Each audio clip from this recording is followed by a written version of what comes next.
రాముని పేరు చెప్పి దేశం మొత్తాన్ని నిలువుదోపిడీ చేస్తుంటేనే అడిగే దిక్కు లేదు, దివాన లేదు.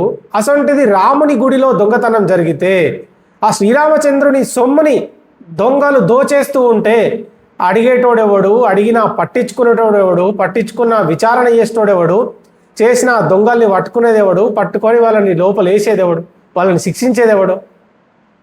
ఎవడు లేదు.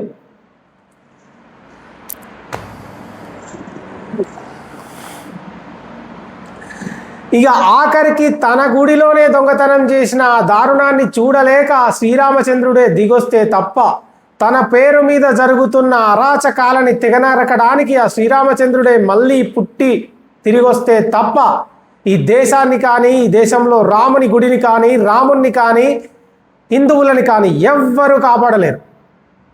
అసలు రాముని గుడిలో ఏం జరిగింది, రాముని పేరుతో దేశంలో ఏం జరుగుతూ ఉంది, ప్రతి ఒక్క విషయాన్ని చాలా వివరంగా మాట్లాడుకునే ప్రయత్నం చేద్దాం. Welcome to Vida news. చూస్తున్న ప్రతి ఒక్కరు సబ్స్క్రైబ్ చేసుకోండి.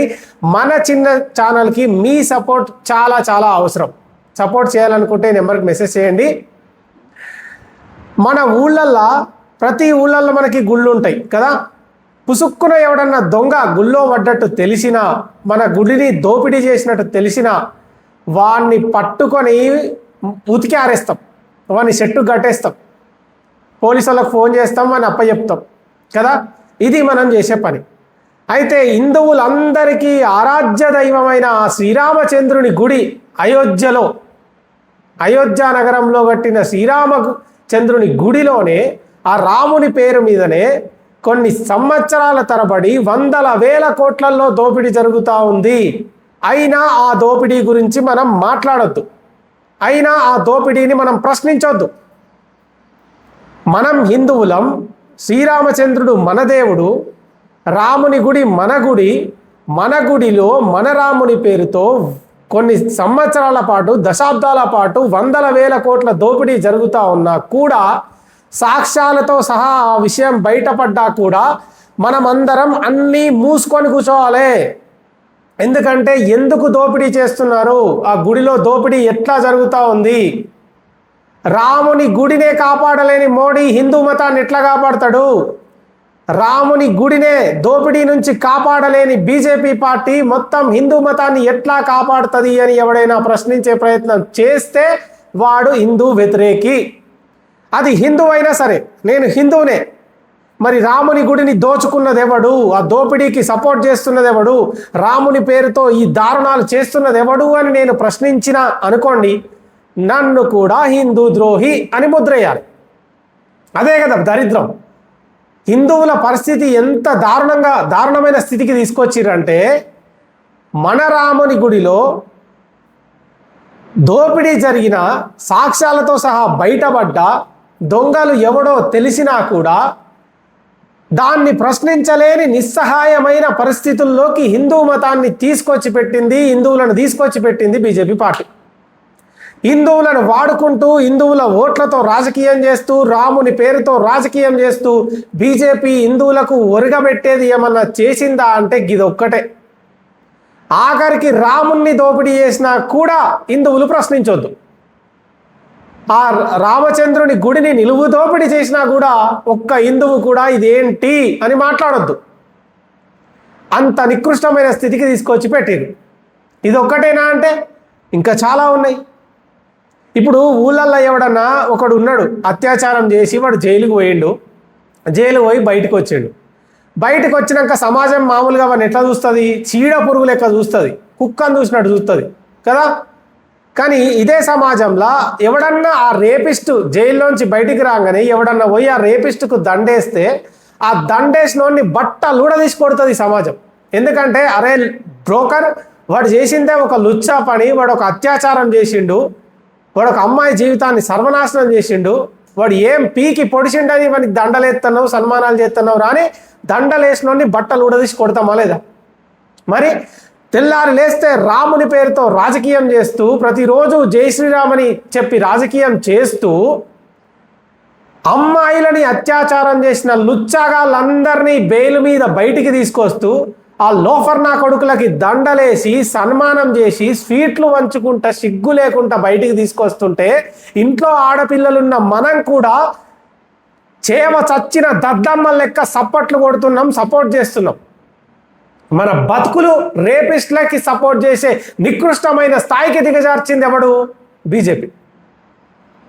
ఆ డేరా బాబా లుచ్చాగాడు మైనర్ బాలికలను అత్యాచారం చేసి కొన్ని వందల మంది అమ్మాయిల జీవితాలను నాశనం చేసిన ఆ లుచ్చాగాన్ని 40 సార్ల బెయిల్ మీద బయటకు తీసుకొచ్చింది ఎవడు? బీజేపీ. ఆ విషయంలో అన్నీ మూసుకొని సపోర్ట్ చేస్తున్నది ఎవడు? మనం. ఎప్పుడైనా ఒక తప్పు చేసేటోనికి బలమేంటో తెలుసా? వాడు ఏం చేసినా అడిగేటోడు ఎవ్వడు లేడు అనే విషయం వానికి అర్థమైతే వాడు రెచ్చిపోతాడు. కోర్టులు, శిక్షలు ఇవన్నీ ఉన్నది ఎందుకంటే తప్పులు చేయకుండా కాపాడడానికే. ధర్మరక్షణ, ధర్మం అనేది ఉన్నది ఎందుకు అంటే ఎప్పుడెప్పుడు అధర్మం చెలరేగిపోతుందో, ఎక్కడైతే ధర్మం గాడి తప్పుతుందో ఆ ప్రతిసారి ఆ రాక్షసులని తెగనరికి ధర్మాన్ని మళ్ళీ సక్రమ మార్గంలో పెట్టడమే యుగ యుగాల నుంచి జరుగుతున్నది ఇదే. శ్రీరామచంద్రుడు ధర్మరక్షణ చేసిండు. అందుకే మనం ఆ రాముని పేరుని, ఆ ధర్మాన్ని మనం గుండెల్లో పెట్టి కాపాడుకుంటాం. మరి ధర్మాన్ని రక్షిస్తామని చెప్పిన వాళ్ళు ఇవాళ రేపిస్ట్ నా కొడుకుల్ని రక్షిస్తుంటే సిగ్గు శరం లేకుండా వాళ్ళ సంక నాకుతున్న ఈ సన్నాసులను ఏమనాలి? ఈ సన్నాసుల ధైర్యం చూసుకొనే కదా వీళ్ళు ఎన్ని లుచ్చా పనులన్నా చేస్తున్నారు, ఎన్ని లోఫర్ పనులన్నా చేస్తున్నారు. ఒలింపిక్ మెడల్స్ తెచ్చిన అమ్మాయిలని పక్కలోకి రమ్మని పిలిస్తే ఆ అమ్మాయిల తరపున నిలబడాల్సిన దేశం, ఆ అమ్మాయి తరపున నిలబడాల్సిన ధర్మం ఆ బ్రోకర్ రేపిస్తున్న కొడుకుకి సపోర్ట్ చేసింది. ఇంతకంటే నికృష్టమైన దరిద్రమైన పరిస్థితి ఇంకేదైనా ఉంటుందా? హిందువులంతా ఎటువైపు ఉండాలి? సీత వైపు ఉండాలి. కానీ రావణాసురుని వైపు ఉంటారా? ఎందుకంటే కేవలం వాడు బీజేపీడు కాబట్టి వాడు హత్య చేసినా, అత్యాచారం చేసినా, ఏ బ్రోకర్ పని చేసినా అది ధర్మమేనా? ధర్మరక్షణ అంటే గిదేనా? అందుకే చూడండి, ఇప్పుడు ఎవ్వడు ప్రశ్నించొద్దు, ప్రశ్నించిన మీద బూతులు, బండ బూతులు. ఆఖరికి పరిస్థితి ఎట్లొచ్చింది? ఒక ఆడబిడ్డకు అన్యాయం జరిగినా కూడా నోరు తెరిచి మాట్లాడలేని దౌర్భాగ్యం. మన పిల్లల పరీక్ష పేపర్ లీక్ అయినా, నీట్ పేపర్ లీక్ అయినా కూడా తల్లిదండ్రులు కూడా నోరు తెరిచి ఇట్లా అన్యాయాన్ని ప్రశ్నించలేని దరిద్రం. 20 మంది పిల్లలు ఆత్మహత్యలు చేసుకొని చచ్చిపోయినా కూడా ఎందుకు జరిగింది ఇట్లా అని అడగలేని దౌర్భాగ్యం. మన పెట్రోల్ పెంచినా, మన డీజిల్ పెంచినా, వంట నూనె పెంచినా, జిఎస్టీతోని ప్రతిరోజు మన రక్తం తాగుతున్నా, 100 లక్షల కోట్లలో అప్పులు చేస్తున్నా, 100 లక్షల కోట్ల ట్యాక్సులు మన నుంచి దోచుకుంటున్నా, అసలు అభివృద్ధి అనేదే లేకుండా, ప్రాజెక్టులు కట్టకుండా, స్కూళ్ళు కట్టకుండా, హాస్పిటల్స్ కట్టకుండా, ఇన్ఫ్రాస్ట్రక్చర్ ఇవ్వకుండా, కేవలం మతం చిచ్చు పెట్టుకుంటూ, చిల్లర పంచాయతీలు పెట్టుకుంటూ దేశాన్ని అన్ని రకాలుగా సర్వనాశనం చేసి సంక నాకిస్తున్నా కూడా నోరు తెరిచి మాట్లాడొద్దు. నిరుద్యోగం అత్యున్నత స్థాయికి పెరిగిపోయినా, రూపాయి పాతాళంలోకి పడిపోతున్నా, జీడిపి సంకనాకిపోతున్నా, దేశ ఆర్థిక వ్యవస్థ ప్రమాదంలో కూరుకుపోతున్నా ఎవ్వడు అడగొద్దు, ఎవ్వడు నోరు తెరిచి మాట్లాడొద్దు. మరి మోడీ నిజంగా 56 ఇంచుల ఛాతీ, ప్రపంచ దేశాలు ఇంతవరకు ఎవరూ చూడని ఒక విశ్వగురువు, అద్భుతమైన తెలివికలోడు కదా. మరి రూపాయి ఎందుకు పడిపోతుందిరా? పెట్రోల్ ధరలు అంతగానం ఎందుకు పెరుగుతున్నారా? బై క్రూడ్ ఆయిల్ ధరలు తగ్గినా కూడా జిఎస్టీ తోటి అన్ని రకాలుగా ఎందుకు దోపిడీ చేస్తున్నారు? దేశం నికృష్టంగా పాకిస్తాన్ తోటి, బంగ్లాదేశ్ తోటి పోటీ పడే నికృష్టమైన స్థాయికి ఎందుకు దిగజారిపోతా ఉంది? ఇప్పటికైనా అర్థం చేసుకోవాల్సింది ఒక్కటే, మొత్తం మత పిచ్చి మనకెక్కిచ్చి వాళ్ళని ఏమీ ప్రశ్నించొద్దు అనే మూర్ఖత్వంలోకి మనల్ని నెట్టేసి వాళ్ళు ఇష్టం వచ్చినట్టు చేస్తున్నారు. ఇంకొక 4 రోజులైతే రాజ్యాంగాన్ని మార్చి పడేస్తారు. అసలు ఎన్నికలే లేని దేశం అయిపోతుంది. అప్పుడు మొత్తం మన చేతిలో లేకుండా పోతుంది. అప్పుడు జ్ఞానోదయమైనా పీకేది ఏమీ లేదు. ఇప్పటికైనా తెలివున్న హిందువులు ఆలోచన చేయాలి.